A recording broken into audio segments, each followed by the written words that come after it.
Welcome, here I've got Motorola Edge 20 and I'm gonna show you how to change aspect ratio in the camera app at this device.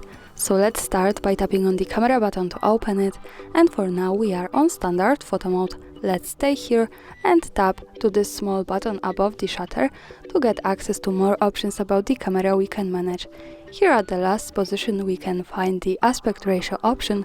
We are in 3 and 4, we can also pick 9 and 16, and as you can see the background has changed to the longer one, so this is the difference we can see.